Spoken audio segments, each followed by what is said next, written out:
Assalamualaikum and welcome to my channel Do Biology. Today we will discuss the factors affecting the enzyme activity.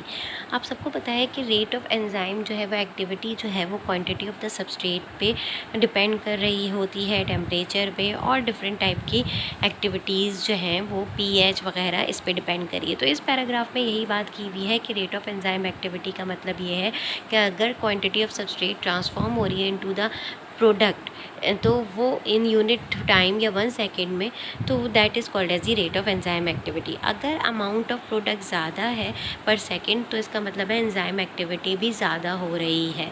तो some of the factors which affect the rate of enzyme activity are temperature, pH, concentration of enzymes and concentration of substrate and etcetera. अब यहाँ पे इन्होंने इस para के अंदर बात की हुई है कुछ इनहिबिटर्स की और कुछ एक्टिवेटर्स की, कि इनहिबिटर्स क्या होते हैं और एक्टिवेटर्स क्या होते हैं। जब when an inhibitor bind to an enzyme, inhibitor अगर एंजाइम के बाइंड होता है away from its active side, the shape of enzyme become alter. अब ये जो बाइंड होता है एंजाइम से वो उसकी एक्टिव साइड से अवे होता है, यानी कि ये हमारी एक्टिव साइड है, यहाँ पे आके लग जाएगा इनहिबिटर्स वगैरह। अब ये जो के लग रहे हैं तो ये क्या कर रहे हैं, ये उसकी जो शेप है एंजाइम की उसको चेंज कर रहे हैं, उसको ऑल्टर कर रहे हैं। तो that's why due to these allosteric inhibitors working of enzyme will inhibit, as the name indicates, तो रुक जाएगी, कम हो जाएगी। As a result of this change all active side of enzymes are change slightly, और इसकी वजह से जो है वो एक्टिव साइड्स की शेप थोड़ी सी चेंज हो जाएगी और they will unable to receive substrate, और वो ईजिली सबस्ट्रेट को कैचअप नहीं कर सकेंगे और रिसीव नहीं कर सकेंगे। Some molecules also work as activators, वो भी आपकी अवे फ्रॉम एक्टिव साइड जो है वो आके लगते हैं और they are called as the allosteric activators.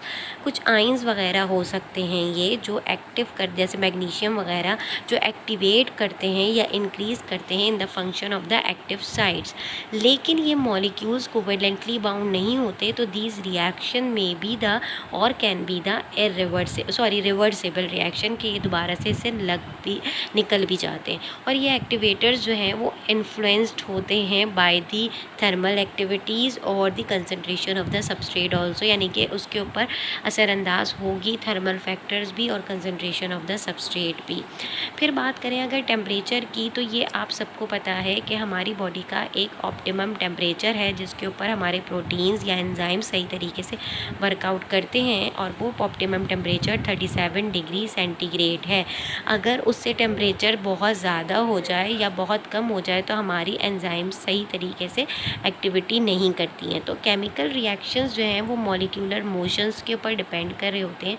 अगर higher the number of substrate molecule reach to enzyme, higher will be the chances of reaction। अगर substrate के molecule ज़्यादा होंगे और वो मॉलिक्यूल जो है वो easily active sides of the enzyme पे पहुँचेंगे तो ज़्यादा चांसेस हैं कि रिएक्शंस तेज़ी से हो। तो it is estimated that increase in 10 degree of the temperature, अगर सिर्फ 10 डिग्री टेम्परेचर में इंक्रीज़ हो रहा है तो ये रेट ऑफ रिएक्शन को डबल कर सकता है। एंजाइम्स जो हैं वो ऑल्सो सेंसिटिव हैं टेम्परेचर ड्यू टू इस प्रोटीनीशियस कॉम्पोजिशन, ये मैंने आपको पहले ही बता दिया था, और एक ऑप्टिमम टेम्परेचर पे वर्कआउट कर रहे होते हैं। और human enzymes are highly active at about 37 degree centigrades and all are completely denatured at 100 degree, यानी कि 37 जो है वो आपका ऑप्टिमम टेम्परेचर है, और इसके अलावा 100 डिग्री सेंटीग्रेड पे बिल्कुल भी वर्कआउट नहीं करेंगे। और लेकिन ये जो 0 डिग्री सेंटीग्रेड है इसके ऊपर डीनेचर तो नहीं होते, लेकिन इनकी एक्टिविटी बहुत रिड्यूस हो जाती है और कम हो जाती है, लेकिन एंजाइम्स डिस्ट्रॉयड नहीं होते।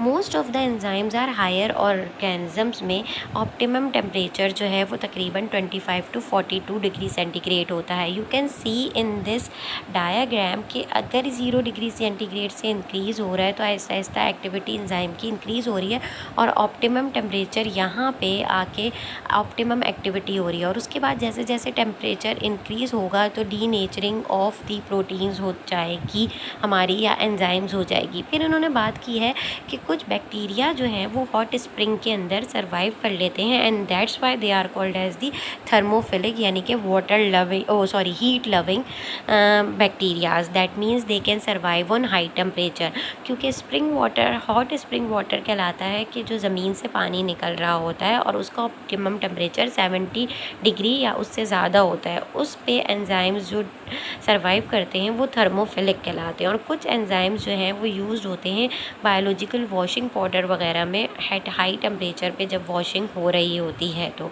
इफ़ेक्ट ऑफ पीएच की अगर बात करें तो एक्टिविटी ऑफ एंजाइम जो है varies considerably with pH, and there is generally a marked optimum pH for each enzyme.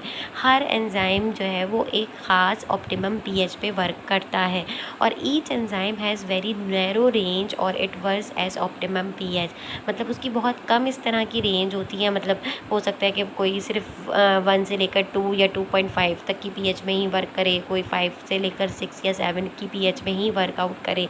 तो pH has marked effective on the charges of an amino acid side chains which form tertiary and quaternary structure of protein. अगर pH जो है वो effect हो जाए तो उसमें charges जो हैं वो भी अमाइनो एसिड्स के जो हैं वो चेंज हो जाते हैं, और अमाइनो एसिड्स जो हैं वो टर्शरी या क्वाटरनरी प्रोटीन स्ट्रक्चर और एंजाइम्स में चेंज हो जाते हैं। लिल change in pH cause ionization of amino acid. हो सकता है कि अगर ज़रा सा भी स्लाइट चेंज आए पीएच में तो अमाइनो एसिड्स की आयोनाइजेशन हो जाए, वो ब्रेक डाउन हो जाए into the ions of enzyme and they become in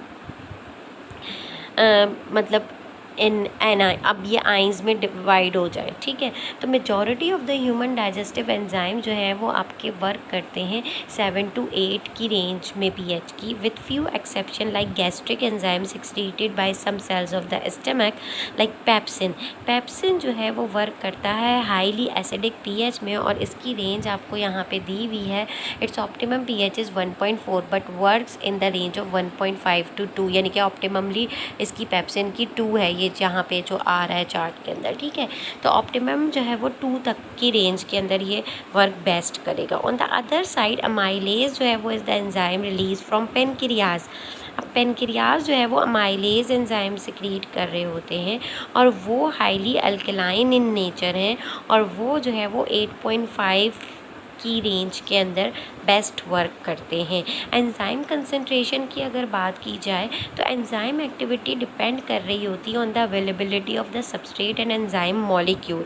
अब वो किस तरीके से, अगर सबस्ट्रेट की कंसंट्रेशन बहुत ज़्यादा हाई है तो एंजाइम कंसंट्रेशन उसके डायरेक्टली प्रोपोर्शनल है to the concentration of enzyme, but in real condition the concentration of substrate is always limited, so the enzyme activity increase with the increase in the enzyme concentration initially but after some times it remain constant. इन्होंने कहा है कि भाई देखें, substrate जो है वो concentration अगर बढ़ेगी तो एंजाइम की कंसंट्रेशन भी उसके डायरेक्टली प्रोपोर्शनल होगी, लेकिन उन्होंने कहा है कि सबस्ट्रेट की कंसंट्रेशन हमेशा लिमिटेड होती है। फॉर एग्जांपल कि भाई यहाँ पे हमारे पास सबस्ट्रेट 1 लग गया, 2 लग गया, 3 लग गया, 4, ये इससे ज़्यादा या 5 आके लग गए, तो ये लिमिटेड है ना। अब जब तक ये सबस्ट्रेट ख़त्म नहीं होंगे, ये यूज़ नहीं हो जाएंगे, तब तक और एंजाइम्स यहाँ पे आके लगेंगे नहीं। तो एक पॉइंट पे आके एंजाइम की एक्टिविटी जो होगी वो क्या हो जाएगी, वो कांस्टेंट होना शुरू हो जाएगी। ठीक है, जब तक पहले वाले सबस्ट्रेट यूटिलाइज नहीं होंगे। फिर सबस्ट्रेट कंसंट्रेशन की अगर बात करें तो rate of reaction increase with the increase in the concentration of the substrate, ये भी एक दूसरे के जो है वो डायरेक्टली प्रोपोर्शन है। In a condition where enzyme concentration remain constant, और वो कंडीशन क्या है, अगर एंजाइम की कंसंट्रेशन कांस्टेंट हो, this increase remain continue until the available enzyme become saturated with substrate, और वो इंक्रीज जो है वो रिमेन कंटिन्यू रहेगा जब तक अवेलेबल एंजाइम जो है वो सैचुरेट नहीं हो जाए सेपरेट के साथ। अब जितनी आप कंसंट्रेशन फिर सबस्ट्रेट की बढ़ा दें आगे जाके, वो जो है वो कोई भी रेट ऑफ रिएक्शन पे इफेक्ट नहीं होगा जब पॉइंट ऑफ सैचुरेशन आ जाएगा। तो there will be no increase in the enzyme activity to a certain higher level of substrate concentration. At very high concentration the substrate exerts a retarding effect. और बहुत ज़्यादा high concentration of the substrate पे वो retarding effect करना शुरू कर देंगे। यानी कि रिटार्डिंग का मतलब है कि अब वो रिएक्शन आगे की तरफ नहीं बढ़ेगा, वो वहीं रुक जाएगा या पीछे की तरफ होना शुरू हो जाएगा। ठीक है, एंजाइम एक्शन कम हो जाएगा। ठीक है, this may be due to 2 reasons. अब वो रीज़न क्या है कि हायर क्वांटिटी ऑफ सबस्ट्रेट हो गई एंजाइम से ज़्यादा, यानी कि सबस्ट्रेट ज़्यादा हो गए, एंजाइम कम है। ठीक है, फॉर एग्जांपल सबस्ट्रेट 20 हो गए, एंजाइम 4 या 5 थे। ठीक है, या accumulation of the end product जो है वो बहुत ज़्यादा एक्यूमुलेट हो गया। It means the substrate and enzyme concentration are directly proportional up to are certain maximum velocity. इसका मतलब ये हुआ कि सबस्ट्रेट और एंजाइम एक दूसरे के डायरेक्टली प्रोपोर्शनल तो हैं, लेकिन एक सर्टेन लिमिट तक, वेलोसिटी तक, after which further increase in substrate concentration has no effect on the rate of reaction. उसके बाद अगर आप सबस्ट्रेट जितना भी बढ़ाते दें, रेट ऑफ रिएक्शन पे उसका कोई भी असर नहीं पड़ेगा। That's it for today. In next class we will discuss the next topic. Hope you like it. If you like it, kindly subscribe my channel. Thank you.